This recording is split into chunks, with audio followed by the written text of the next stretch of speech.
is not exciting. What is it? Is a woo woo woo woo woo?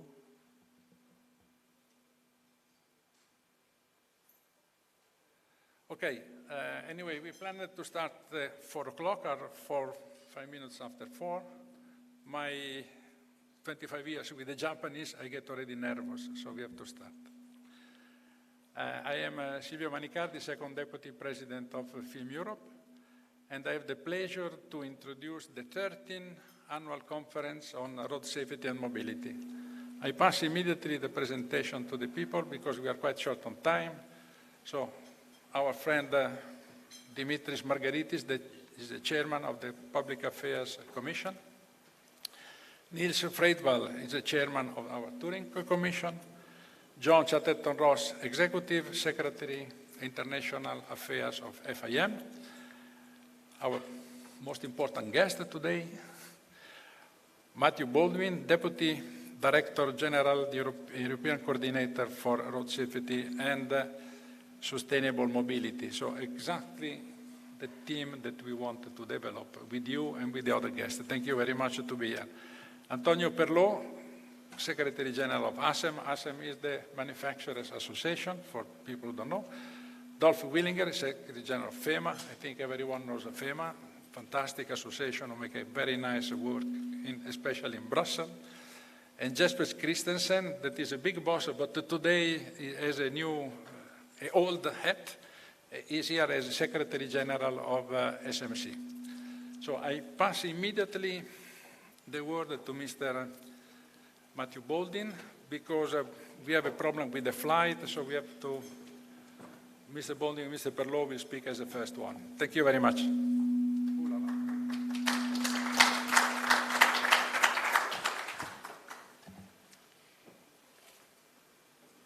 Well, good afternoon, everybody. Ooh.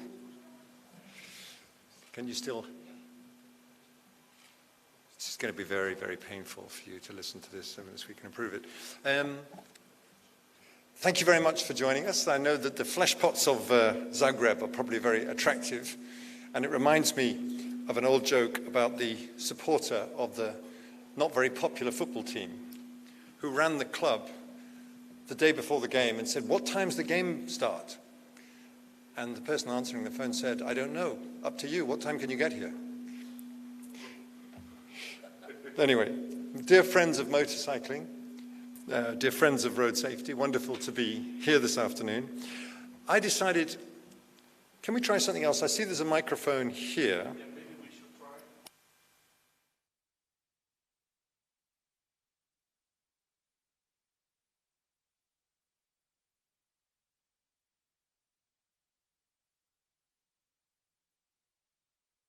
Two, three. Oh, there we are. Ah, that's much better. And now I can look at my presentation on the screen. That's great. I decided to provoke myself, if not you, the audience, by asking a difficult question. In the new road safety policy of the European Union, where's motorcycling? Are you destined to be forgotten against the ever strident claims of the car driver and the new kids on the block, the actively mobile cyclists and pedestrians? Well, I certainly hope not, and I hope to show in this brief presentation that that isn't and should not be the case. And I promise to say a few words about training too. But first, let me say a few words about the context. And here are 3 numbers I carry about with me in my backpack, so to speak. Big, heavy numbers. 1.3 million, that's the number of people who die on the world's roads every year. Road safety is a bigger epidemic than malaria. It's the biggest single killer of young people in the world. We talk about achieving Vision Zero, zero road deaths by 2050. But if we continue on current trends, we will have no fewer than 40 million dead on the world's roads by 2050. So, we have a huge global crisis, right? Apparently not. No, we seem to accept so many road deaths as the price to be paid for mobility. Well, I think none of us here accept that fact or these numbers, and that's what I think we're about. In the EU, that's the second figure. The numbers are smaller, just 2% of the total global casualties. And that number, 25,000 dead a year, makes us the best in the world. But I'm sure, like you, I refuse to regard that as a success. I am particularly pleased that neither do the EU's transport ministers, who've set new targets to reduce that figure by 50% by 2030, on which more in a moment. And for the first time, and that's the third number on this slide, they've set a target, again, for a 50% reduction for serious injuries from that figure of 135,000 per year. Now, if we turn to the picture for deaths for powered two-wheelers, the latest data I have, and I'm sorry, this is for 2016, it shows around 4,300 total powered two-wheeler deaths, most of them on motorcycles, but let's not forget the mopeds, which is a big group of rather underrepresented riders in Europe, if I could offer that thought. And the key point here is that at 17% of the total casualty rate, in terms of distance traveled, powered two-wheelers were 12 times more likely to be fatally injured in France than car occupants. And that's a frighteningly stable number. It's not changing much. If you look at the overall number of deaths for vulnerable road users, yes, they declined over the last decade, but by much less than car occupants. So, back to the big picture, because it's worth remembering how we got here. This graph, which from where you sit looks like a picture with a lot of dots and a meandering blue line, is a very important picture, because what it shows, going left to right, is a big decline in the number of road deaths in Europe. Since a very grisly high of more than 200 deaths per million back in 1972, that's the peak towards the left, now reduced by more than 3/4 to around 50 per million on the right-hand side of the graph in 2018. And the dots represent each member state of the European Union. And again, if you look to the left, you've got a very wide divergence, a disparity between the different member states, and we've reduced that disparity between member states, and that's extremely important to me. Let's have a closer look at that disparity for the figures in 2010 and 2017. Over on the left here, you have the best performers. That's countries like Sweden at around 23 per million, and all the way up to just around 100 per million on the right of that graph in the blue, and that's Romania. Here in Croatia, for those of you who are interested, it's about 80, so they're also to the right of that graph. So we've reduced this divergence, but it's still quite substantial between our member states. And one of the things we're trying to do in the European Union is to bring the best performers a little bit up to speed. But here's the big problem, if we look at this graph. And this is what we're trying to address with the new EU strategy. We set 50% reduction targets, in fact, already for the first 2 decades of this century. We broadly succeeded, if you look again at the left of the graph, in that we came down by around 43% in the first decade of this century. But we are going to miss that target for the current decade. We've declined by only 20% or so, and it's already 2019. And indeed, if you look where we've come north of that projected decline, we've been pretty flat in the last few years. Indeed, in 1 or 2 of the best performing countries, such as Sweden, for example, deaths have actually increased. So what are we going to do about it? Again, I mentioned the importance of transport ministers. It's imperative that politically there is a continued high-level support for road safety as a real priority. It'd be very easy to let road safety slip down the priority agenda. There is this strange acceptance in our societies across the world of so many deaths. And if you think about it, if you're a transport minister, road safety is a pretty difficult subject. You have to take responsibility. You have to take hard, sometimes unpopular, sometimes expensive decisions. And the results are often lagged. You get the benefits down the track, or I should say, your successor as transport minister gets the benefit. But in Valletta, in March 2017, EU transport ministers picked up the ball and they ran with it. And this is what they agreed, to renew their strong political commitment to road safety, to reconfirm to the Vision Zero targets, that is, 0 road deaths by 2050, and to set not just a 50% reduction target for death, but also this target for serious injuries, which in turn enabled us in the Commission to come forward with a new policy framework and a strategic action plan in May of last year in the so-called Third Mobility Package. You can say what you like about the European Union, but we know how to come up with sexy titles, don't we? The Third Mobility Package, how about that? And this contains the EU road safety policy framework for the next decade, a strategic action plan, 2 important legislative proposals on vehicle and infrastructure safety, both of which in record time have already come to fruition. And last but not least, I won't have time to talk about it today, the EU strategy on connected and automated mobility.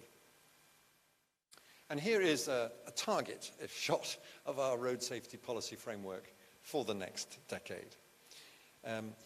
The point is here that I want to stress that we're really trying to implement the safe system approach across the EU. You probably know this already, but the safe system says that we're going to have collisions, we're going to have crashes.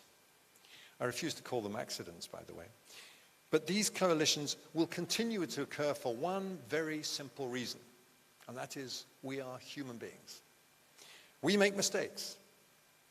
But if I drop my keys 3 times a day because I'm a clumsy guy, that doesn't kill me. On the roads, that mistake can kill us. And the safe system says deaths and serious injuries do not need to be the results of our mistakes. We need a layered combination of measures to prevent people dying from mistakes. How? By taking the simple physics of kinetic energy and the impact of that energy on the fragile human form into proper account.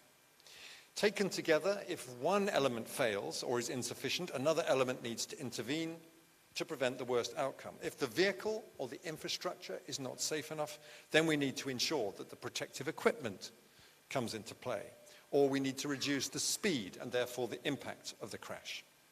And just on this, on its own, I think this very well shows the need for a true sense of shared responsibility for road safety outcomes, the need for a multidisciplinary, a multi-sectoral approach, including, of course, these new targets and performance tracking. And I stress again in this process, every mode counts. That's why I've written it there, even in small capital letters.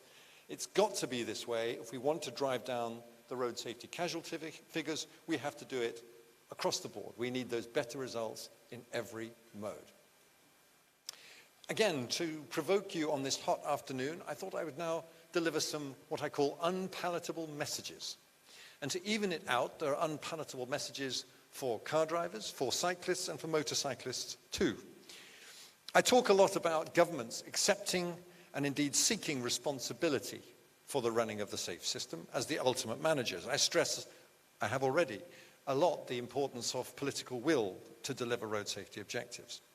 But in a true safe system, everyone has a vital role to play, from NGOs to schools to manufacturing industry to road safety associations like the FIM, like the FIMA. And sometimes the safe system itself is criticized for absolving individual users from their own responsibilities. It's true, I don't believe that death is an appropriate penalty for making a mistake, even if it's a stupid mistake, even if it's a drunken mistake. At the same time, we all as road users need to do our best to ensure that we keep ourselves and other road users safe. So here are my messages. For car drivers, and we're all car drivers here, I think, please remember that your vehicles are responsible for an overwhelmingly high percentage of overall deaths, and particularly of vulnerable road users, including motorcyclists. You may be the safest group overall, in particular if you measure by deaths per kilometer traveled. Your mistakes might not be killing you, but if you're distracted, if you're drunk, if you're speeding, you are certainly risking the lives of others. To cyclists, And many of us are cyclists here, I know. I understand you don't want to be required to wear helmets or high-vis clothing, but please understand when road safety professionals recommend that you do so to reduce your chances of being hit or being seriously hurt in a crash, don't take offense. And motorcyclists too. I thoroughly applaud the growing acceptance, certainly in Europe, of helmets and the growing use of other forms of protective equipment. But I hope you would agree that how you drive, and how you ride, I should say, has, at least in comparison with other modes, a greater bearing on your safety, simply because it's harder to put mitigating measures in place on a bike. I am not, therefore, saying that deaths or serious injuries are somehow, therefore, all your fault in the motorcycling community, or anything like that. But if we consider speed as one example, our data shows that more than 1/5 of all powered two-wheeler accidents, speed played a very major factor in those accidents. In around 2/3 of accidents, loss of control on a curve played a factor. Now, of course, you can lose control for many reasons, but it does suggest that we, in the absence of mitigating factors, there are things that you as motorcyclists can tackle, which is a short way of saying how much I welcome the theme of today's conference, indeed training, in that you are, as an association of riders, in true safe system style, recognizing that you have at least partially got in your hands the solution to the terrible road safety figures for motorcyclists. And I'll come back to training right at the end of my presentation.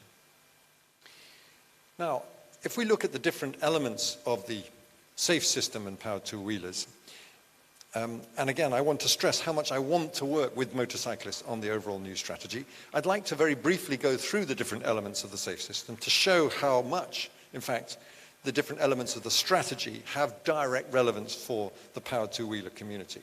Just because we don't say in each case, motorcycles, motorcycles, motorcycles, does not mean that we don't have powered two-wheelers in mind. So if we begin with vehicle safety and technology, the big new focus is on, of course, the safety of cars vis-a-vis vulnerable road users and their ability to see them, to see you, and react, for example, through automated emergency braking. AEB will be required as standard equipment now in our new legislation in all new cars from 2024. And thereby, these cars will be required to recognize motorcyclists and be able to stop. They will be tested to ensure that they can do this. And we will also be working to ensure that UNICEF's regulations also respect this principle. Intelligent speed assistance in cars will also be very helpful in helping to save motorcyclists' lives over time. And this is an important precursor for the age of automation to come. The motorcycle industry, I'm glad to say, has shown a very healthy interest in cooperative intelligent transport systems, CITS, which is very much alive and kicking, despite what you might have read about the whole Wi-Fi and 5G controversy. And I'm very glad to say that the industry is committed to offer CITS in at least one model by 2020, probably some sort of beacon system which will be broadcasting the position and speed of motorcyclists to surrounding vehicles. I don't think they're home, my friend. Of course, this would then need to be integrated with AEB to work effectively. But of course, technical change can also help out in motorcycles as well. And as you all know, new motorcycles will need to be equipped with anti-lock braking systems, are required since 2017, in fact, as a formal type approval requirement. My understanding, but doubtless you'll correct me, is that the initial strong opposition within the motorcycle community has rather come round to these safety measures. But I do want to reassure you, and this is my last point on the slide, that we have no plans to introduce intelligent speed assistance for motorcycles. I understand very much the concerns, the safety arguments against ISA on motorcycles. The technology is clearly a long way from delivering that. They would certainly need to be very much refined for motorcycles. So this issue is really not on our radar.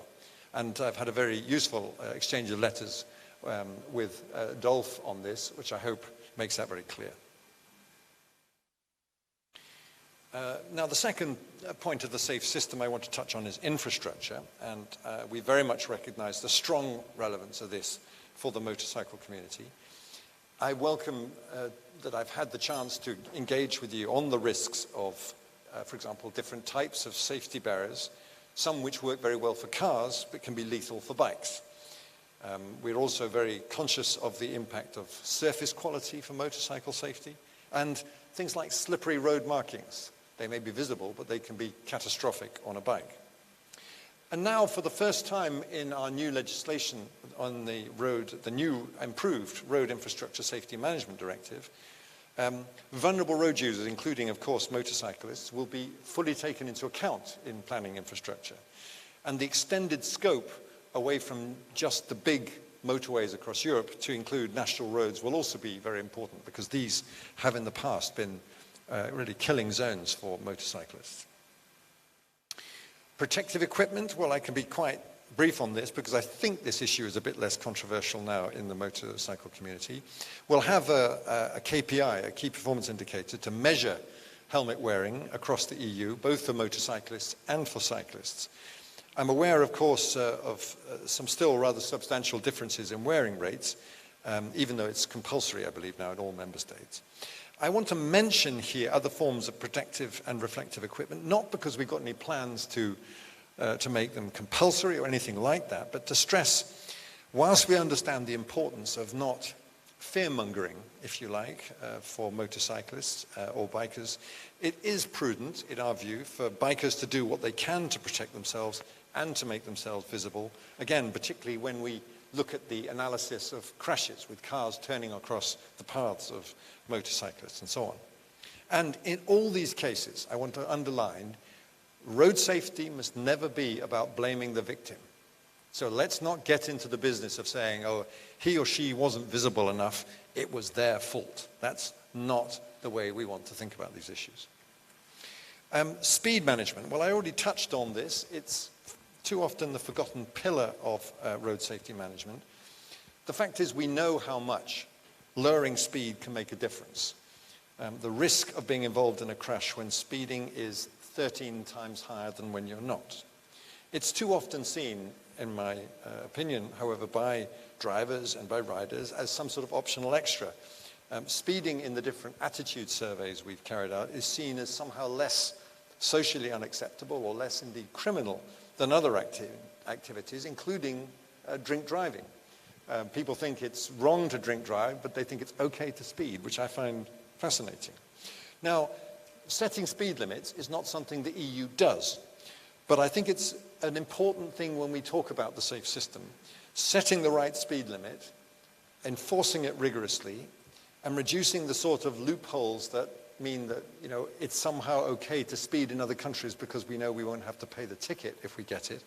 So we need to strengthen our cross-border enforcement rules. I think these things are very important. I've been asked to consider, indeed, whether we should offer, as we do on blood alcohol limits, some sort of guidance from the European Union for speed management, and I want to tell you we're thinking about that. But I also want to stress that if we do go down that road, I'm not in favor of differential speed limits for motorcyclists. I think it sends the wrong signal.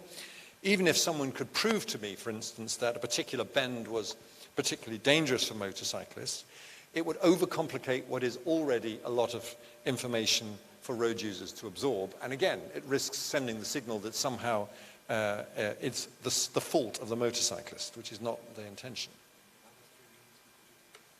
3 minutes coming up. Well, I'll be quick here. On alcohol, drugs, and distraction, it's normally a very big subject. Indeed, I come here from a big drink driving event in Bulgaria.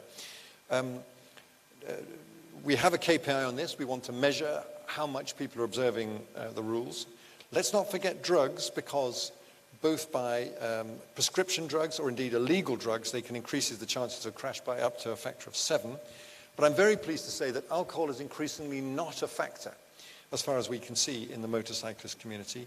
It appears to be, in our analysis, a factor in only 4% of powered two-wheeler single vehicle accidents, and long may it stay that way. I just mentioned distraction because I'm not aware of it becoming a particular factor I think you've already got your hands full, but I'm interested to hear your views about the risks of passive distraction, information flashing up all over us as we go, heads-up displays, and so on. And finally, well, last but not least, I just want to touch on post-crash care. Another forgotten issue. If we could reduce the average time from, say, 25 to 15 minutes, we could reduce deaths by 1/3, which is another reason we're measuring it. Here, I just want to flag one point, given the time, and that's that we're monitoring very closely the impact of the new e-call system, which of course only applies to cars at the moment. When we report to the Council and the Parliament on how it's working by 2021, we've been asked to consider particularly whether it should be extended to other categories of vehicle, including motorcyclists, and I'll be very interested to hear your views on that. I recognize I have very little time to talk about training and licensing, which is a shame. So I want to hear the results of the conference on this, and I'm sorry I can't stay to listen to it, but I hope you'll let me know. Let me just say the following. We do see the role of training as crucially as you do, and I strongly welcome the support that's coming from all associations represented here for better training, particularly post-license training. Please keep the focus on safety and risk awareness training. It's not about training budding motor racers. That's for another type of training. We're also very aware that it's an expensive business and interested to hear whether you're thinking about using simulators to complement what is rather expensive on-bike training. Also very interested to hear the latest on voluntary commitments, for example, European quality labels on rider training. Lastly, but not leastly, please be aware that we're reviewing the driving license directive in the course of the next Commission. I don't know exactly what the new Commission will want to do, but just I've listed here, these are some of the issues that will be coming up. Should we be regulating training at the European level? Should we have another look at age requirements for different categories of license? And should indeed we be looking at the categories themselves? All big topics. I must stop before you gong me off. I want to thank you very much for inviting me to your conference. I hope I've managed to convince you that we do care very deeply about the motorcycle and power two-wheel community. We do care about your views. Safety is indivisible. If you're interested in road safety, it must be the case in all modes. We want to work with you in driving down the terrible toll of deaths and serious injuries for motorcyclists in Europe and across the rest of the world. That's it. Thanks very much for your attention.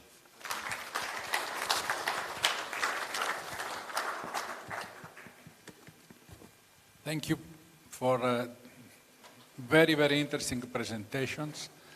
I wanted to pass immediately the word to Antonio, who is speaking about advanced training, so part of your hope to be improved in Europe for the next future.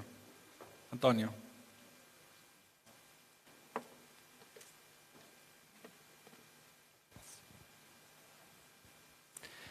So good afternoon all.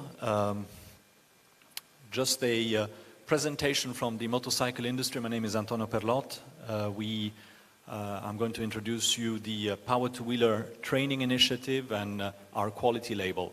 It is very good that I'm following up on Matthew's presentation because the role, first of all, maybe a few words about ASEM. We bring together the motorcycle manufacturers, and one of our core areas of interest in terms of work is indeed road safety, and we've been working on this for many years.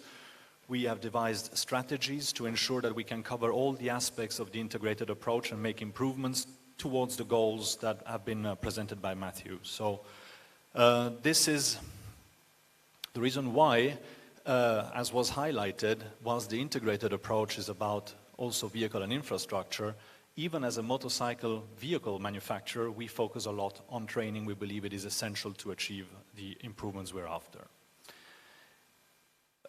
This is actually quite interesting. We didn't prepare this at all with the Commission, but it's exactly what was said by Matthew before.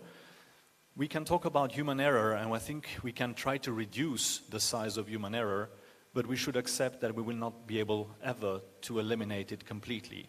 That doesn't mean, however, that we should not work on this. And this is the reason why, on the one hand, of course, we need to work towards safer infrastructure for all road users, including motorcycles. We work, of course, on safer vehicles, and there was a lot said about technology also for motorcycles. Advanced braking systems, of course, were mentioned, automatic headlamp on. These were commitments by the industry even before the legislation came. And of course, we're working also in the area of eCall, which was mentioned earlier, to ensure that we can develop systems in the future that would also be applied on motorcycles. So we have projects that are supported by the Commission to make sure we can make the right steps in that direction and adapt the systems to two-wheelers, which is of course not so easy as it may sound. That is one area. CITS was also mentioned, connectivity between vehicles. This is also a very important area of work for us, and we are working also with an MOU, a Memorandum of Understanding amongst manufacturers to make the same progress that the car industry is expecting to do in the coming 5 years, I would say. But as was said, and this is quite interesting, it is indeed about shared responsibility. So as an industry association, we don't limit ourselves to the vehicles, as I mentioned. We also look at other areas, and one of these is indeed what I call here on the slide, safety culture, training and awareness. Motorcyclists are vulnerable, it is true. They are very often the victims in accidents due to other heavier, I would say, vehicles on the road. But just as cyclists and pedestrians need to be safe and aware of their vulnerability, the same applies to motorcyclists. And we think that with training and awareness, we can work on improving that understanding and making sure that the rider can read what is ahead of him or her and try not to be in that situation of danger. Try to be sort of looking ahead and try to understand what is going to be the situation he's going to meet in traffic in front of him. So that is why, as I said, we work on a high-quality advanced training program, and I'll show you a bit more of that in a second. So training is efficient only if it meets some criteria. This is very important. When you talk about training programs, there have been for many years traditional approaches to motorcycle safety which focus mainly on riding skills. And this is largely overcome, I would say, with progress. We looked at different things. We looked more about risk perception, hazard awareness, coupled, of course, with the riding skills, which are always useful, but not in isolation. What is also very important is the qualifications of riding instructors. This is an area where, if you look across Europe, there are huge differences in the qualifications that are present in the different member states. And that is why certification and permanent refreshing courses for the trainers themselves is seen as very important. The content of the training schemes is also important. So the curriculum should indeed focus, as I mentioned earlier, on safety awareness, culture and behavior. So it should make the rider part of the solution, understand how he can become a better rider by being aware of the safety importance. So the methodology in training also should be properly designed. It should look at this coaching interaction approach with trainees rather than telling them what they should do. And of course look at, as much as possible, at an individual approach that takes into account how the person, what is the person's level, what is his attitude towards riding. So this is why, recognizing that there are different levels of training, the curriculums are not always ideal, the trainers are not always as good as they should be, we thought if somebody wants to go for advanced training, which is of course a choice of the rider, and the rider will probably spend some money to go for this training, it would be very good if the rider would be in the position to actually identify what is the quality of a certain curriculum. So we devised this quality label that is certifying that that given program for training, advanced training, is actually meeting some quality assurance. And I'll say a few more words on that in a second. Oh, going the wrong way, sorry, yeah. So this is, first of all, a voluntary certification of post-license training. Riding schools can apply if they choose to, nobody's forcing them, but it's encouraging them, we hope, to do so. It ensures the programs are of a high quality and that safety is the key component. So this is a very important thing. And of course it should help riders to identify, as I mentioned already, the best safety training programs in their countries through an easy, recognizable symbol. The other thing is, because training is also a commercial activity, it should stimulate healthy competition amongst training providers. So if you can use the label to show that you are actually doing a good job, maybe others will think about doing the same. So that is why, and I say it's a unique partnership, back in 2014, 5 years ago, we started working with the German Road Safety Council, DVR, to establish together this project of the quality label. We have the FIM has joined us in October 2018, and we think with that we can build on and look also ahead to continue building and developing this label approach. And this is the first time in history that actually the industry, the NGO sector, because that includes also support from the European Transport Safety Council to this initiative, and indeed the Commission, which I will cover in a minute, and an organization representing motorcyclists such as the FIM have come together to work on such a wide initiative to improve the safety of motorcyclists. So, why this initiative? I'm somewhat repeating myself. I'll try to be quick. So today, different levels, heterogeneous levels of training. Some do not have objectively good quality training. The riders do not know how to choose. And in our safety strategy, we clearly identify that in the medium and long term, this label, as well as similar initiatives, we do not want to have a monopoly about this, but we would like to stimulate that reflection. Some of these labels can also increase the visibility of the best training programs available, and this will lead to higher quality standards for training in Europe. So, the training quality label guarantees that the rider will receive the level of training required to ensure that he enjoys motorcycling safely. The supplier will also ensure that the offer is reviewed on a regular basis. This is important. We don't give the label once and for all. There's a quality assurance, there's a monitoring system that is in place. Improvement of safety is the main objective of the course offered. The offer is a serious one and stands for a modern method of adult education. Trainers are sufficiently qualified and obliged to take part in regular further trainings to improve their skills, the trainers themselves, and the standards of training and customer service that are received by the riders are the best that are available. So how does it work in practice? Any organization based in Europe willing to submit their post-license safety training programs for evaluation can apply. And this includes riding schools, whether they are public or private, manufacturers, public bodies. We talked about the police. They could also apply if they have a training program. The label is awarded to the program. This is also very important, not to the institution. So you cannot use the label to certify all your programs. It is only the one that has been evaluated and it actually meets the requirements. You make an application. This is the way to do. The documents are provided. There's a first assessment that is done on those documents, and then there's an evaluation that is done on-site by the experts from the German Road Safety Council, and a certain mark is achieved. It leads to the awarding of the label. So this is, I think, the guarantee for high quality, making sure that this is kept over time. The DVR experts are visiting the awarded programs on an annual basis. The label is attributed for 4 years, and it can be, of course, renewed. This is what I just said. So, rigorous and objective evaluation. There are 4 sets of criteria, which you can read here.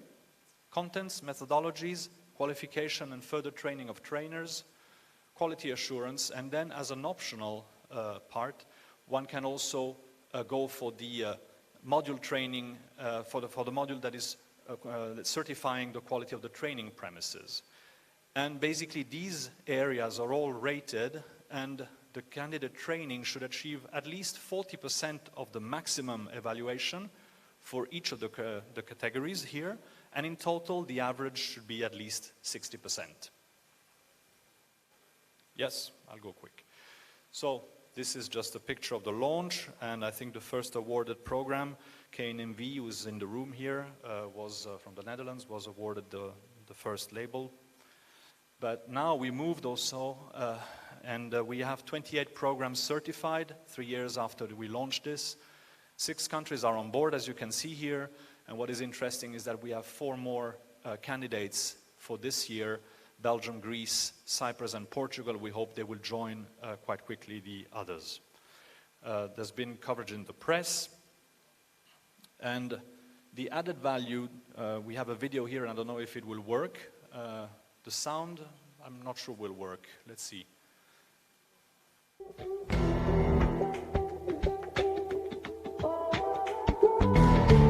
Quello che mi è piaciuto più di tutti è poter fare questo training in sicurezza su queste installazioni e poter seguire i consigli di due istruttori eccezionali, dove è bastato vederli provare e fare gli esempi la mattina per capire che sono veramente in gamba, hanno grandissima esperienza e sicuramente hanno potuto contribuire a questo miglioramento che sento di aver fatto, lo sento chiaramente. Dopo questa giornata mi sento sicuramente meglio di quando sono arrivato, credo di poter controllare meglio la moto, è stato sicuramente molto utile. Non lo raccomanderei, lo raccomanderò. Ai miei amici con cui andiamo sempre in moto dirò espressamente che ne vale la pena. This is from the training center in Barcelona. If we go back to the presentation, thank you. Here you can see that there's been a considerable impact. One example was Honda there, but obviously SMC, which is also in the room here, is one of the largest training providers in Sweden, but I would say possibly also at European level. And they trained 10,000 motorcyclists within the last year. Honda I already covered. Some of the new applicants, of course, are also going to make good use, we think, of this label in the future. If I try to speed up a bit, I mentioned the European Commission and the recognition. Thank you for supporting us, Matthew. I think it is really appreciated. Here again, we have a short video which we can show of the Commissioner.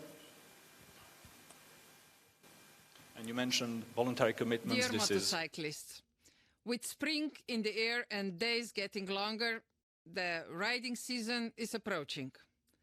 While you rightfully want to enjoy your ride, I want you to stay safe. Too many riders die on the road. Motorcyclists represent 15% of all fatalities in 2017. We have seen over the years that the share of motorcyclists' fatalities has not been going down at the same pace as, for example, for car occupants. This is worrying. These are not just statistics. There are real people behind the numbers. Among those seriously injured, motorcyclists account for an even higher share of accident victims. There are different reasons for these staggering statistics, from the mistakes of other road users who fail to see the bikes, to the dangerous behavior of motorcyclists themselves. You, the riders, as one of the most vulnerable groups of road users, need to take every possible precaution to stay safe. With our recent package of initiatives, we are reinforcing a safe system approach, particularly from perspective of vulnerable road users. Safer vehicles that better detect riders, safer infrastructure adapted to the needs of different road users, and safe behavior. Please pay great importance to adequate protective equipment and to training. Training to upgrade your skills, learn about and practice risk perception, and more. I'm inviting all of you to embrace a responsible approach to biking and attend voluntary advanced safety training on a regular basis.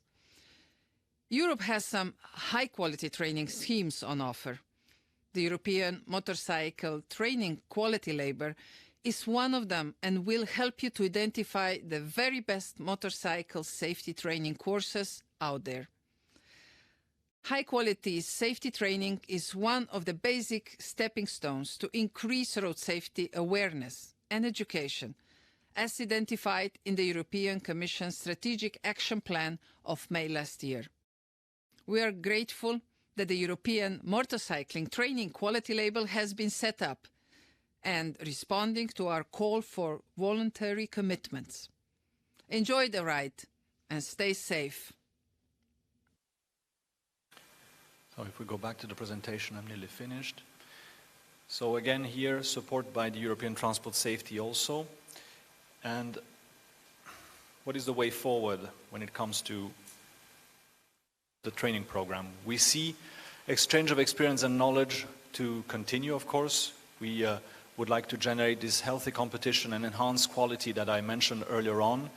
And of course, we're looking for institutional recognition, not only at European level, but also at national level, so that there could be also incentives for training schools and riders to take on training. That could be, for instance, also dealing with insurance companies and lower premiums for those that do take the training. And we do hope that this will also push new countries to join. The long-term objectives, at least one training provider per member state, that is what we have in mind. We would like to establish a European network of excellence on high-quality training to improve the trainers themselves through their discussion. I think this is also good. And ultimately, the goal is indeed to have more riders, that actually attend these voluntary safety-oriented courses, and that way that we can support better safety performance in the European Union. So my message here is join the best training providers in Europe, and more importantly, if you're a rider, look for the logo and attend safety training. Thank you very much.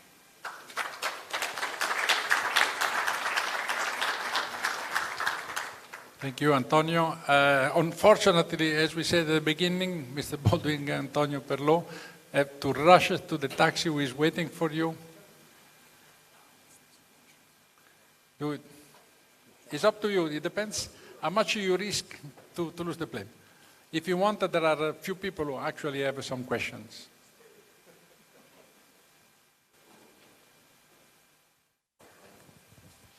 Hello, good evening. Nice seeing you again, Antonio. Nice to meet you, Mr. Baldwin. I have two questions for you. Antonio has heard them before in Brussels.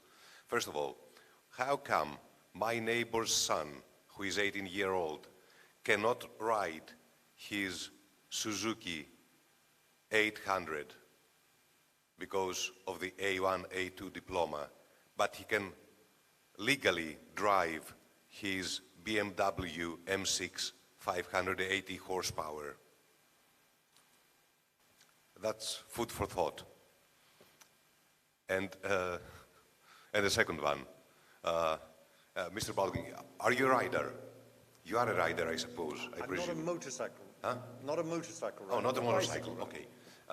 The past few years, there has been, sorry, I think this is echoing. The past few years, the motorcycling manufacturers have altered the position. The interpreter cannot, if they don't... Oh, sorry. Sorry. It takes, well... Sorry. The motorcycle manufacturers, the past few years, have altered the position of three very, very basic switches on the motorcycle for our safety. One is the headlight signal, two is the horn, and three are the indicator positions. In the old bikes, we knew that here was our beam, high beam signal, here were the indicators, and down here was the horn. I got a new bike that here, what it does, it changes the panels on the front. To do the high beam, you have to use the thumb up there. My wife has a bike that now, a Honda NC, that when I try to ride it and I want to turn the indicators on, I press the horn. Can we push for some legislation on this? I mean, I cannot imagine car drivers putting the gear shift up here or the horn down on the foot, bar for Mercedes that they have the handbrake down there on the left somewhere on your foot. But please, I think this is very important. Thank you. Very clear question, but the time is rushing. Okay, well, thank you for both questions. On the first question, and your neighbor's son, I have a comment that I think he has too many toys. If he has both a Suzuki 800 and a BMW M3. Not the son, the father. Okay. Well, it's a very good question, and I think it draws attention to the at least potential anomalies we have within the driving license directive and the different categories. I do understand those, to be very frank with you, who are particularly concerned about young men on motorcycles. They are the most vulnerable. But they're not, young men in cars, if we're very honest, are not far behind. So we do need to be consistent. And I think having an overall look at the driving license directive will enable us to look at precisely these kinds of things. Again, I want to be careful. We don't need to make every rule at the European level. We want to make sure we get the basic categories right and then allow member states within that directive to choose different, according to different national preferences. So within that caveat too, we want to look at it. On your point about the switches, that's very much new to me. Again, I sort of say the same thing. There are limits to how much I think people want EU legislation going down into every single thing. This might be something we need to look at in terms of standards that are made by the industry. And in fact, maybe I'll flip it straight over to Antonio to see if within the industry that's something they want to have a look at, because he's to blame, not me.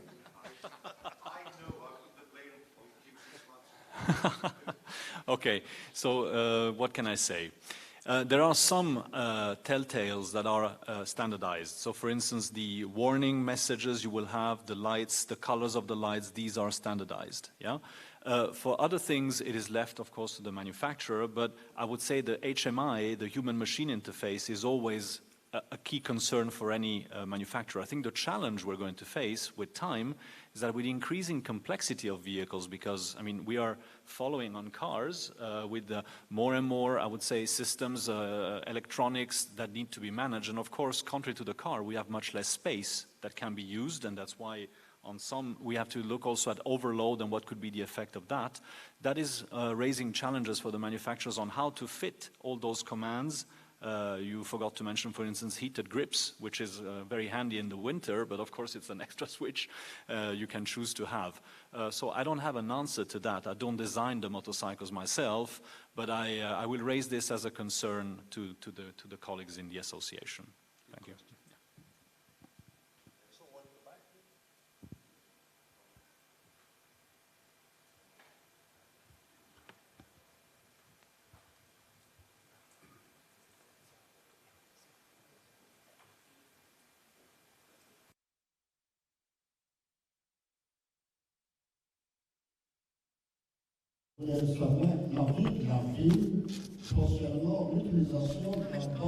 First of all, I would like to hear about FIM's opinion.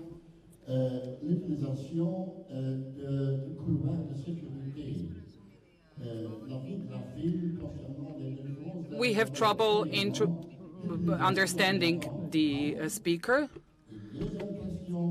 The second question was about the safety corridors. So the first question was about the safety lane. What does FIM think about this? So sorry.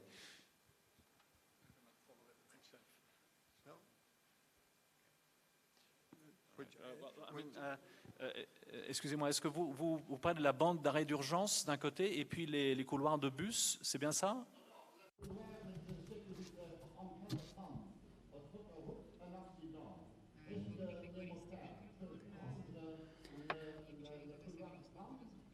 Sorry, to anybody listening to English interpretation, the gentleman is not using the microphone.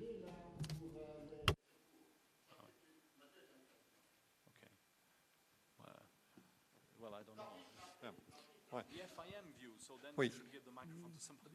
Peut-être il faut demander à l'FIM de donner leur avis, mais je suis très intéressé dans... Okay, maybe we need to ask FIM to provide their opinion, but I'm really interested in this issue of the safety corridor.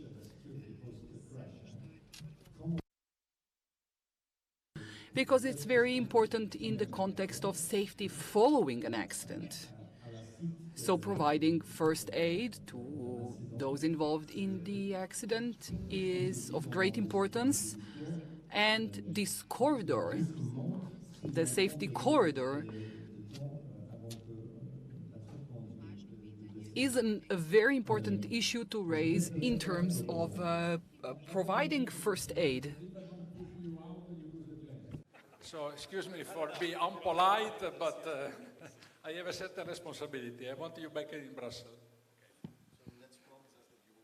I promise to come again, but clearly he's had enough. We're off. Thank you very much. Thank you very much. Thank you.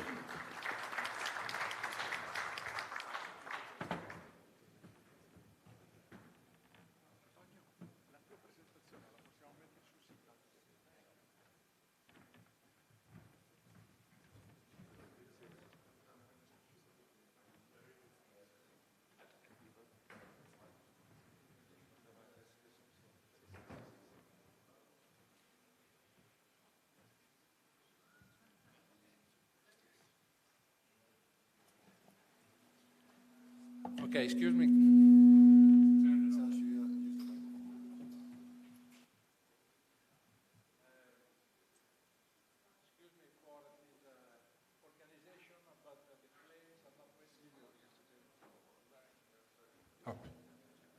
Okay, excuse me for the organization, but the planes are not waiting for us, and to reach it here is not so easy. The connection are a little bit difficult, so we have to arrange in such a way. Now, we go on with our conference. So we ask John Chatterton-Ross, Executive Secretary, International Affairs of FIM, to make a brief presentation of different information, including from a world perspective.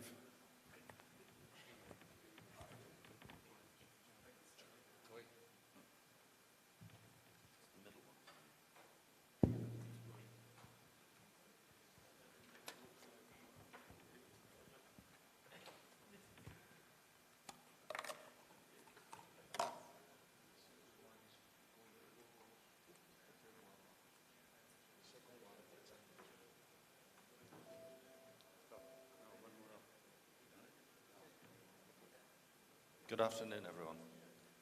I'll be very brief this afternoon.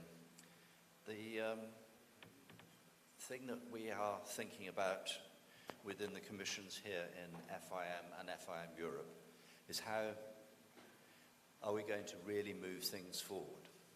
And here we have an interesting example, and this is a practical example I think we could all encourage authorities to take good note of. This is from some years ago. This is a slide from a presentation from Norway. And you see what they've done in Norway, together with the authorities. The symbol at the bottom there on the left-hand side, that's the Road Authority of Norway, is they've identified a stretch of road which is nice to ride on, but not particularly safe because of the need for infrastructure changes. And most of this stuff isn't rocket science. Here we have an example. So on the left-hand side, you see the end of the barrier. Now that's not really a particular risk to you if you're driving a car. And okay, statistically, the risk that a motorcyclist is going to hit the end of that barrier is maybe not that great, but it's still there. So what they've done there, as you see, is quite simply just move the barrier away to one side to make the road a bit safer. Not completely safe, but safer, and much safer than it would have been otherwise. And then we heard all this stuff about Vision Zero and so on. But I wanted to put up a slide here to show you just how simple the issues are that we're talking about. Number one is nobody can save your life or stop you being injured if you do fantastically dumb stuff on the road. If you want to ride 150, 200 kilometers per hour, if you want to get very drunk, there's nothing in the world anybody can do about that. So what they do in Sweden for the speedy rider on the training course is try to get them where they need to go, which is the racetrack, to take part in amateur motorcycle racing.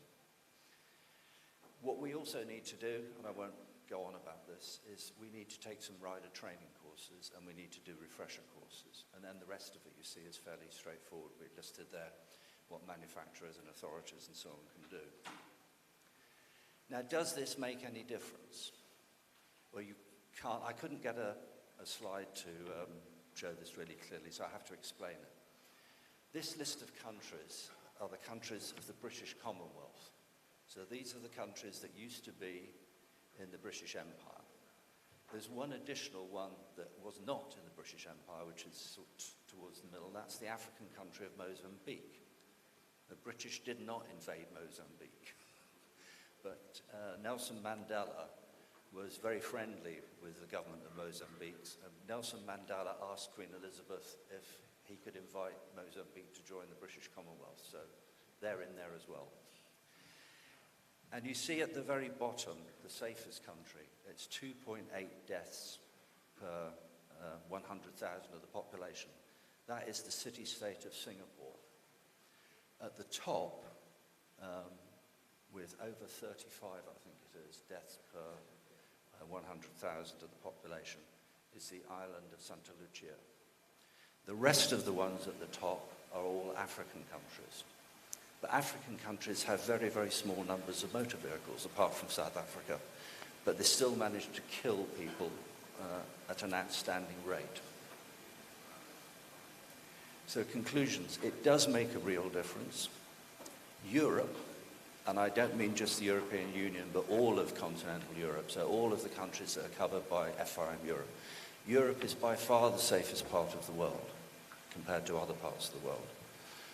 The rest of the world is not so good, but there are exceptions like Singapore. All motorcycle federations, all motorcycle clubs, you can make a real difference if you participate in this. And I have an example here that was handed to me a few minutes ago by the president of the Luxembourg Federation MUL. His federation is taking part as an official partner with the government in Luxembourg to promote improvements in motorcycle safety, including all of that stuff about the roadside barriers and the other things. So they now have a direct line with the police, with the authorities, with the government, with the ministry, I see he's nodding his head, to go and make those points. So the motorcyclists, if they identify some problem in Luxembourg, can now, through the system they've got there, make the representations and ask for something to be done about it. So, well done, Luxembourg. Yeah. I'm just concluding there, my contact details. Thank you.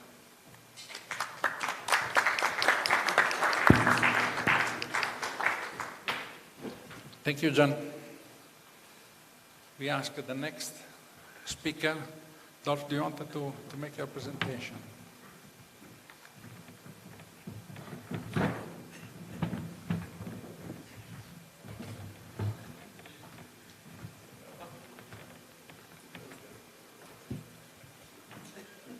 Thank you.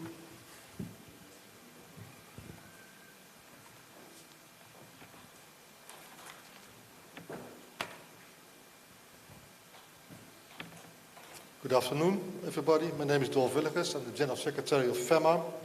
This is the Federation of European Motorcycle Associations. Yes, it works. I'm going to tell you something about the constraints of the current compulsory rider training and test procedure. I didn't invent the title myself, it was from Silvio.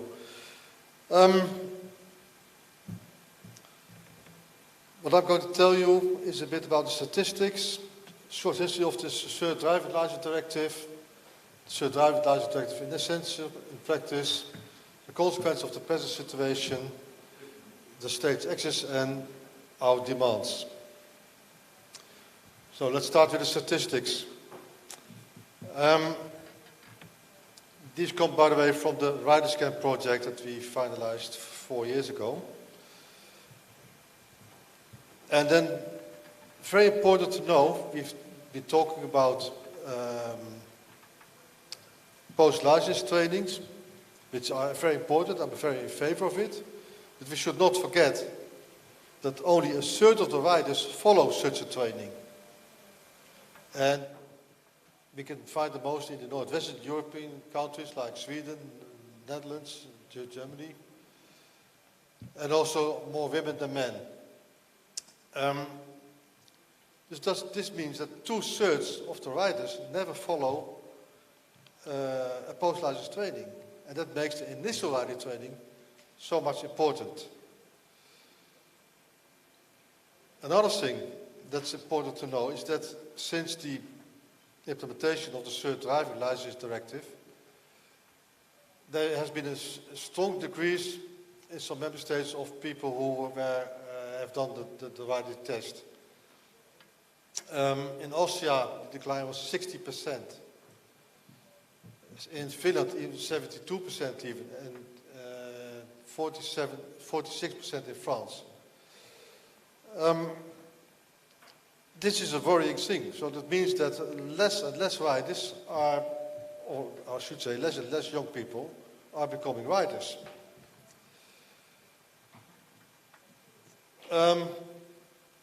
About the third driving license directive, or Directive 2006/126/EC as it officially called, it was adopted in 20 December 2006 and implemented 1 month later. That doesn't mean that from then on all the member states had a new way of testing and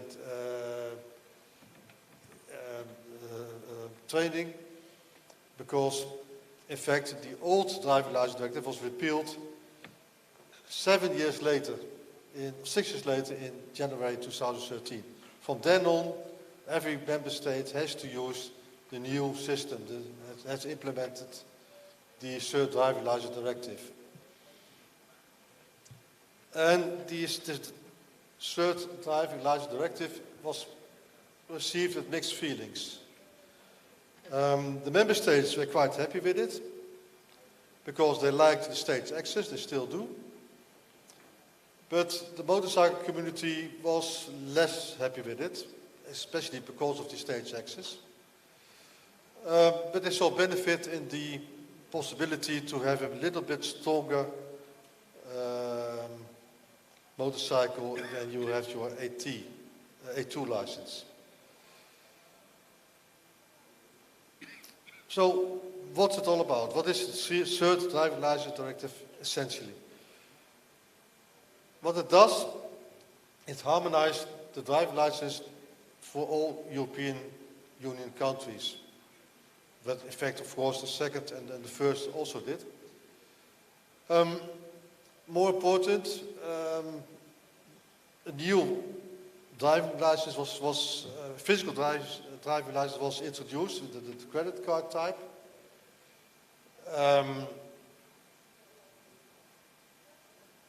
Also, the introduction of the AM license for mopeds. The testing for AM license, I should say. The introduction of the state's access, dus the A1, A2 and the A license. A check of the normal residence of people, which was not the fact before. Medical checks, standards on alcohol, drugs and medical products, and international driving license database. So these things were new with the third driving license directive.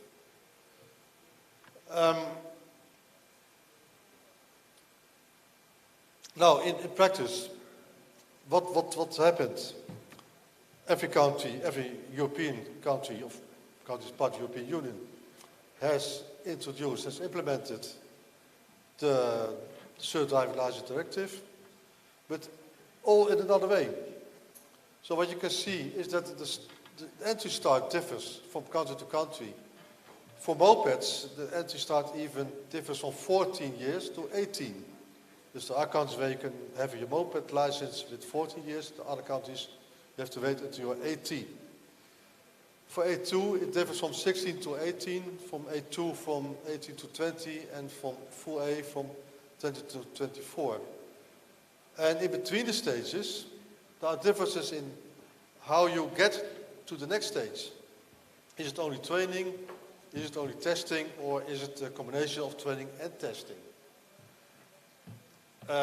Furthermore, in some countries, if you wait a couple of years, you can have direct access to your A2 license. You can skip A1.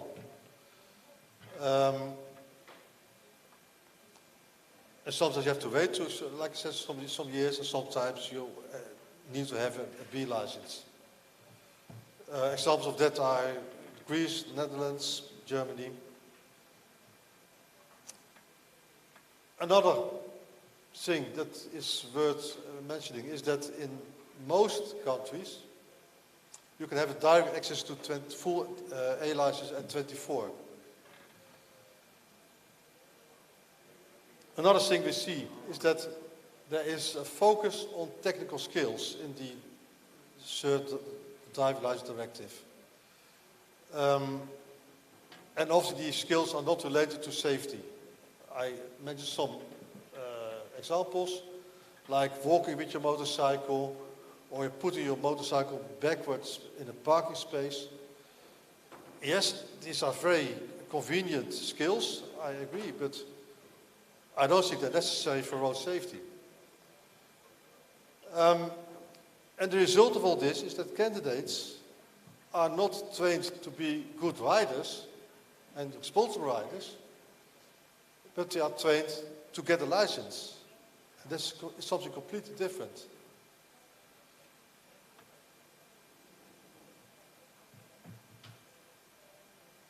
Now let's look at the consequences. Like I said, stage entrance, and there are differences in the age you can get to the next stage.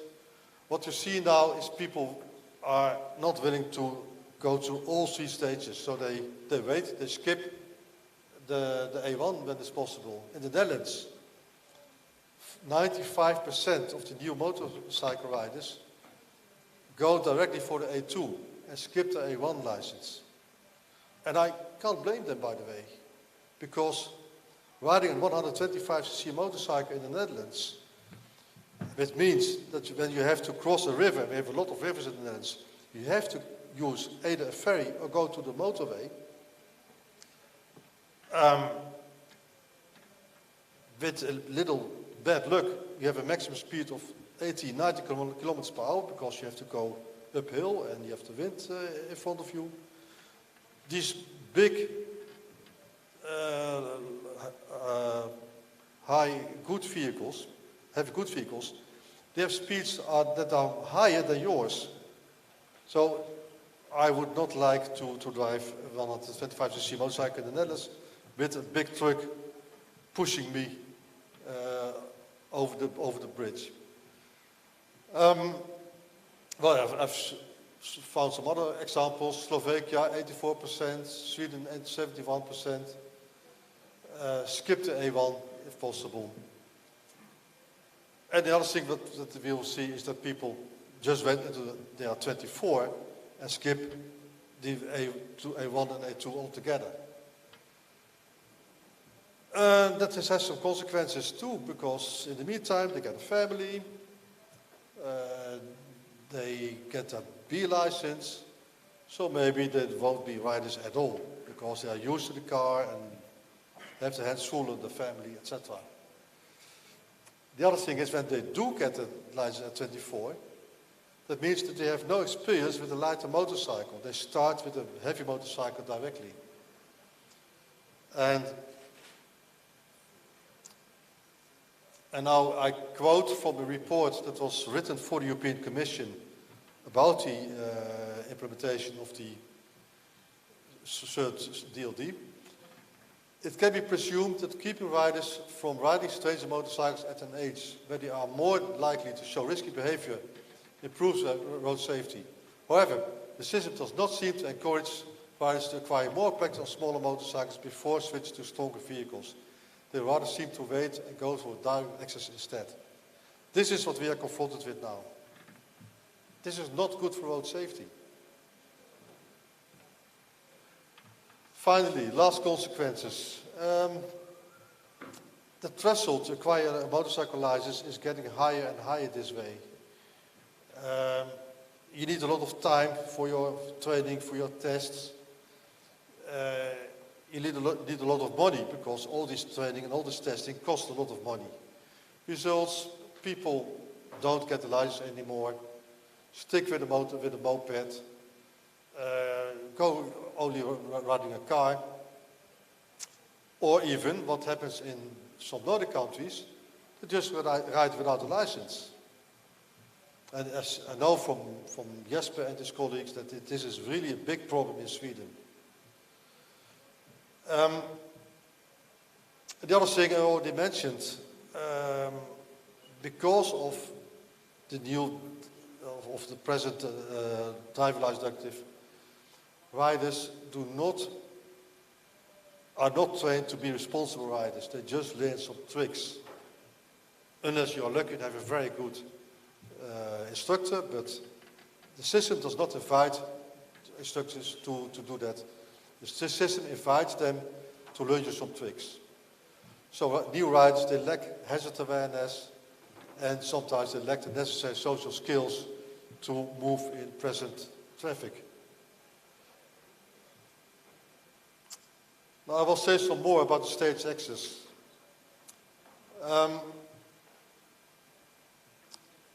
We heard Matthew Bolker saying that yes, he's very fan of the stage access, and the member states are fans of stage access, but there's still not proof that stage access contributes to road safety. It hasn't been tested. There's no statistical proof. There is no proof of testing. So I think we should get that first before we go on with the stage access. Like I said before, stage access makes getting a license unnecessarily complicated and expensive. It leads to avoiding the normal process of having first your A1, then your A2, and then your full A. People skip A1, sometimes they even skip A1 and A2 if possible, and they just wait until they can go for the full license. Also thing to mention is the problems we sometimes have with the test vehicles, the test motorcycles. Because of the present regulation, which demands a test vehicle of at least 400 cc, plus also some other requirements, only a very few vehicles are fit to serve as a test vehicle. And these are sometimes quite heavy test vehicles, which means that small people, sometimes women or smaller men, cannot find a good test vehicle. But I must say, the Commission is already working on that. Yes, 5 minutes, okay. What we need is quite a lot. And I go through it very fast, but you don't need to write it down, because what you see there, you can also find in the joint position paper on testing and driving that FEMA and FIM drafted, and that is or will be distributed this weekend. I don't know, more tomorrow or something? Okay. You will get the joint position paper, and sorry? Some already have them, I heard. Well, like I said, I'm not going to read them all. Of course, we need affordable and good training. We need training that is focused on being a good road user and not on the skills. The testing and the training should arrive from the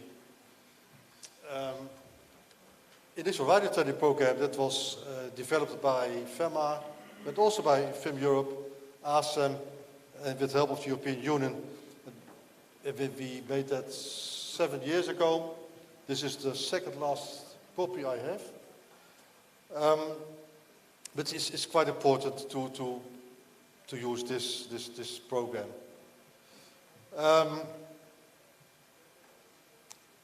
Yes, competence against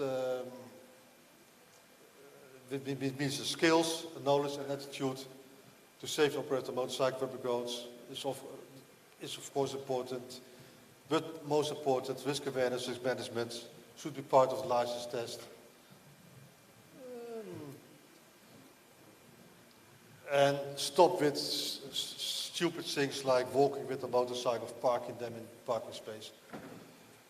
And like I said before, the test vehicles, motorcycles should be in a way that everybody can use them. Also women and smaller men can get their A1, especially the A2 license and the full A. And it says access, well, first we need to see if it is really a contribution to road safety.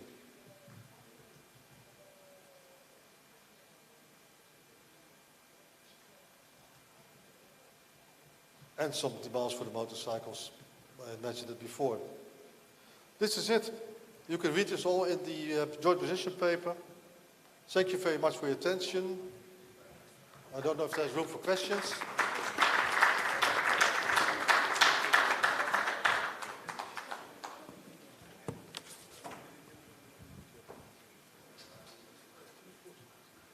Okay, thank you for all. Just for people interested, all the presentation will be on our site in 10 days' time. Baldwin wanted to double check and send it back, and the others are available. So in 15 days' time, you will find on our site. Jasper, you wanted to talk about motorcycles?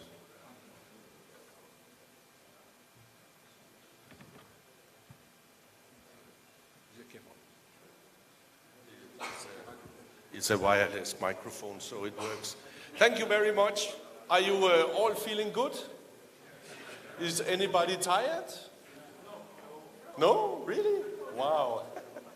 I will now give you a few examples from real life up in the cold north. So I hope they turn up the air condition hard here so you will freeze a little. So what is happening is I will tell you about how we do real life with all the stuff you heard about today. So we are a non-sport federation.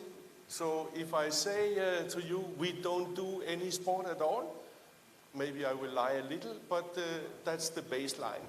So we are saying that 30% of all motorcycle owners are members in our federation, 30%. So if you are in Italy, you could convert now to calculator, and then you could say how many motorcycles you have in Italy. 7 million. So 30% should be members in FMI. Then we are talking about the same performance. And this is street riding only. I know you are calculating in Holland also. What is happening is that these 30% of the riders, they do 80% of all kilometers done on the road. So can you imagine the buying power we are talking about? We are talking about big money. This gives us as a federation a lot of political influence, and this is what we're using. So in the end of the day, we love motorcycling, we love to ride, that's why we are happy. So they all talk about this, you cannot hear me? No? What do I have to do? Sing a song. Should I go over here? Is it better now? Okay, so they all talk about Vision Zero as the big magic that nobody should die in traffic, and we agree, but real life is different. So what you see up there is a typically guardrail in the Vision Zero country. The cloth hanging is from a 50-year-old woman who crashed into this safe system made for a car. So being a rider, we have to take responsibility because the infrastructure is really not built for motorcycles. And this Vision Zero stuff, so how do we get into Vision Zero? Because we talked about it a long time. I was very happy to hear Mr. Baldwin today. But what we will do is the OECD, and I expect the FIM also will be part, we will host a conference with one purpose, and that's to get motorcycles in. So if you look at the Swedish people up there, and you talk about motorcycling training, you see it's really fun. And the authorities are saying this is very dangerous what we are doing because we are teaching people to go faster. Do you think this is a sexy picture and this is a fun way to go to advanced riders training? I don't think so. I think for me as a rider, this is boring. I want speed, I want action, I want all the hardcore content you have in the sport, because that's what most riders are anxious to get. This is what the riders want to do. You go out, you buy a brand new Harley Davidson for 30,000 euros, and what is the first thing you do? You go out in the dirt, you play fun, you pin it, you speed it. That's what the riders are doing.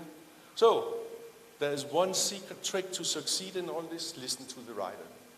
Listen to what they're saying, do what they want, because these are our owners. They are the ones we should support. So that's what we do. So we try to invent the system how to build a training where you can go fast, where you can do a lot of action, and later on you can get the slides, and then you can see the recipe. It starts with throttle control. That's the one which I saying boom, boom, and that's the fun part. So we all know that skills increase with the number of trainings. So we did a scientifically formula how it's working. You can see it up there. We also know that adaptation of risk is related to experience. So now we are back on the track of Mr. Baldwin. This is very important. And then we have another graph. And when we combine these two, then you win the middle. You will be a cautious motorcyclist. You get the black belt. And what we did was we put all this up in different steps. So we have our education consists of 4 steps. That means the rider will come back 3 times minimum. And what does that mean? That means loyalty, but it also means money in the box. We have now developed a master curriculum, and here you will see we did some nice things. So here we have everything in. It's a book of 150 pages, which all instructors will be able to teach in. And we have a number of appendices, and that is the different trainings we have. So it's all one big pack. We have it all in English. We are very happy to share it with all of you. The only thing you have to do if you want to train people after it, you have to get a few of our people out, and they will teach you how to use the material so it will be done correctly. If you're very kind, you will pay for, give them some food and a bed to sleep in. And of course, we approved it. We are today the only one in Europe who approved the complete school. So we did not only do one training, we do everything. So what we are today is we are a supplier of BMW Motorrad. So you buy a new BMW, you get a free training, and we pay the things. Because what we do is we get everybody in as members, and then they pay us 50 euro a year, and they will do it on average for 10 years, so it's a nice business. We offer the industry who talks about this a free training to all new motorcycles they sold. What did they do?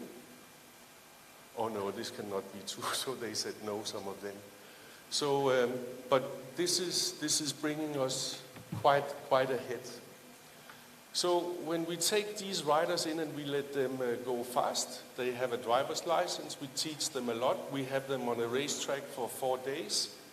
Suddenly, it's not a matter about road safety for everyone. So what do? We created a sport club. Woohoo! So we took the riders who is the risk, because they go speeding on the road. We put them on the racetrack, and they pay to be there. We teach them, we train them, and we have now riders in all series. And we remove the one who are speeding on the streets. If I say we today are 30% of the Swedish road racing, I'm not lying. Would you like to have 30% more license sales out there? No, it's not necessary. We have enough. Or is it really so? No, I don't think so.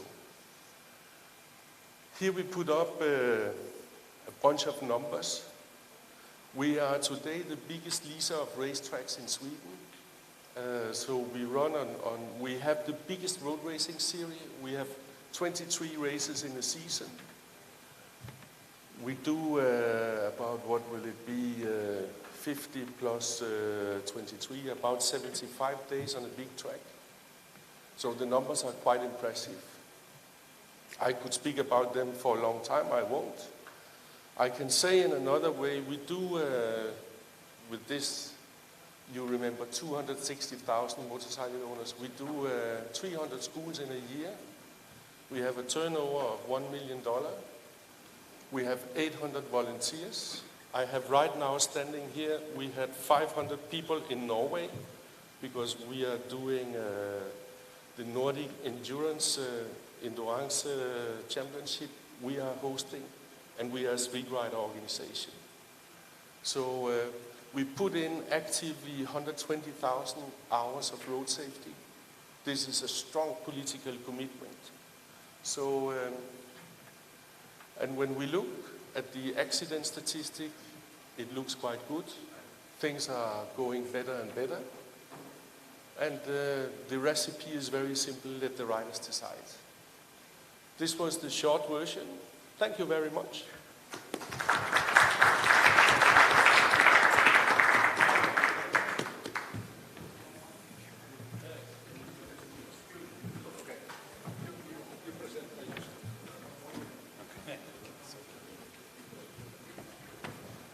Okay, good afternoon, everyone. Yes, that's my introduction on the screen. I'm chairman of the Touring Commission. I would steal a little bit of your time before you run out of the room. I'll just tell about the activity our commission is doing already for 3 years. And that's about the motorcycle tours. And we particularly organized a training course for tour assistants. And we have had already for two courses in 2016 and 2018 run at Honda facility in Barcelona. Similar to we had some pictures, photos from the previous presentation, and we're currently working on the third program for this year in the September, mid-September. We're announcing soon a third training for motorcycle tour assistants. And this training program itself consists of 3 major parts. First is the theory part on how to run a group of tourists or motor tourists and travelers. And the second is the practice at the training center, what we are focusing very much on. We just need to improve the tour assistants, like tour guides' skills, and they should prove that they are capable of riding safely with the group. And the third also is a newly invented theory and the practice of first aid assistances. All the trainees that they pass this training, they receive the FIM Europe approved certificates, and they're enlisted on the website, so they can be easily hired as professional or skilled tour assistants that can provide services to groups of tourists. So just to ensure that FIM Europe is providing a service quality to motor travelers, we expect to select reliable individuals that are providing tour assistance, and we just need to be sure of several. Of course, there are many skills that we're looking for, but one of the most important is that we need to be sure that they acquire necessary road safety and skills, especially when they're riding and guiding the groups of motorcyclists. Of course, among other skills, there are communication skills and capabilities to work with people, as the groups of tourists, and they should be responsible for the decisions they make and all other characteristics. But however, the riding skills, it's one of the key moments we're looking for, and we want them to be trained at the training and be sure they provide sufficient service to, which is FIM Europe recognized. Just to continue, we have also the part I told you about, this is the theory on how to run a group of travelers, and which is a list of, or actually a lot of different tips that need to be that those trainees should be aware of before they go with a tour group of motorcyclists on tour. So they should be aware of, first of all, or the plan where they're going, what is their itineraries, how they organize stops for groups of motorcyclists, and they should be aware of all the necessary services, including hospitals and workshops, and first of all, and secondly, they should be also prepared to provide road assistance to the group of travelers they're guiding through in a specific route. So, of course, they care about the rain protection and make sure the group is prepared for travel as well. And another thing is very important is the safety of the group and how they ride in a group. There should be the trainees, the tour assistants passing the training we organize, also learn the theory and the tips how to move a group, how to provide, how to provide a corner or wingman to the group to make their travel safe. Also, there's of course the picture down below that shows the general or common way of traveling in groups, that those are intervals in between bikes. So each of them see themselves in the mirror and make the group travel safe. Well, there is also a non-verbal communication between the tour assistants and the group, or between the motorcyclists. So those who travel or motorcyclists themselves, they usually know all those hand signals, but this is a reminder they should be aware of too, and the group should be aware, so they avoid different kind of risks on the road when they travel. And that the most important part in our training of the tour assistants is the practice center. We used to have a one-day, full-day training session for tour assistants in those previous two trainings we had. The one we organized this September in Turkey and Istanbul is having a two-day event, a practical session.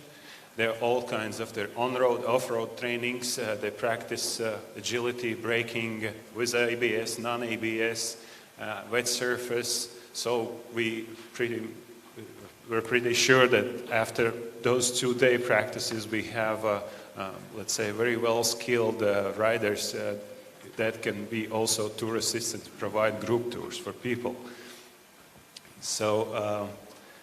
And last but not least is the first aid training. We invented since the second tour assistant training. We had a doctor from the medical panel, FIM Europe, medical commission, who provided the first aid training to trainees, to tour assistants. And now we agreed that we need to have a practical session for first aid assistance to those tour assistants who provide group tours. So it's going to be a new 3-4 hour activity. It usually takes longer. The driver courses, they have 2-3 day courses for first aid, but in this case, those are riders who on the daily basis have their driver's license, so they would just refresh their knowledge about the first aid assistance. And the first aid training involves also the capabilities on how to provide the roadside assistance to people, just in case something happens with the group of travelers. So that's basically, thank you very much for your attention. And then, just inform you that tour assistant training is organized September, so anyone interested, please apply. Thank you. Thank you very much.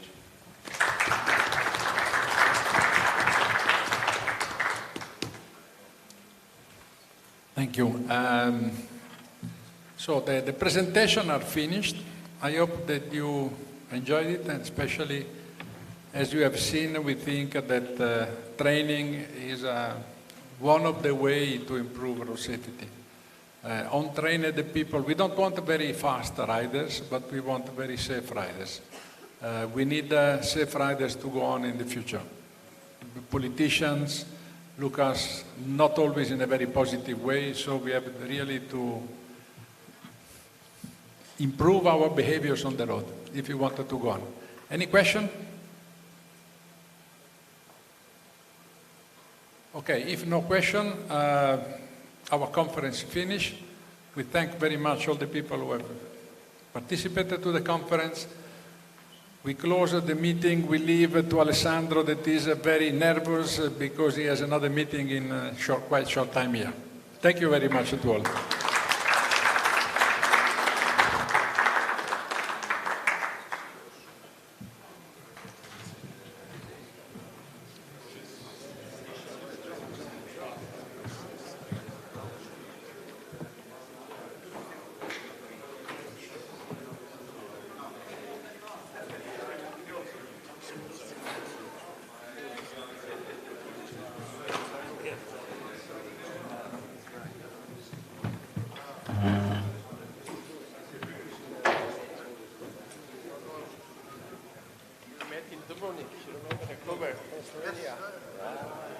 I spoke with Mr. Voluntary. How are you? You asked me.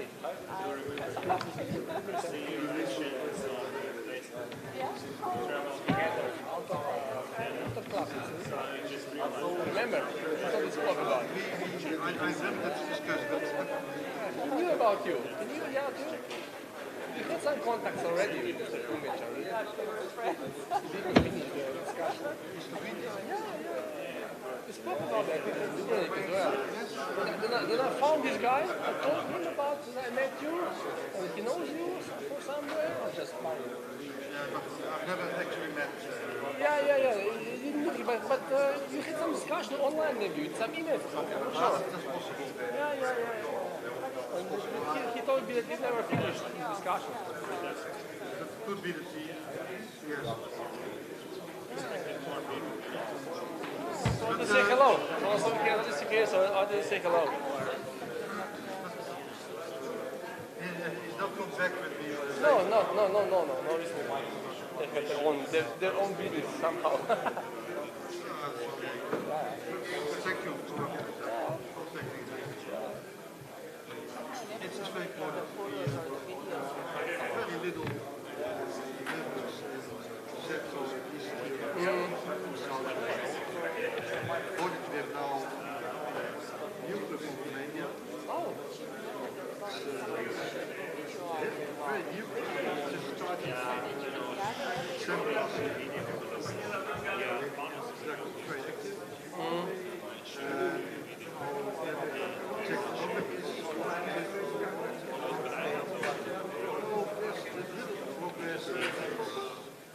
They will join you eventually. Dolov.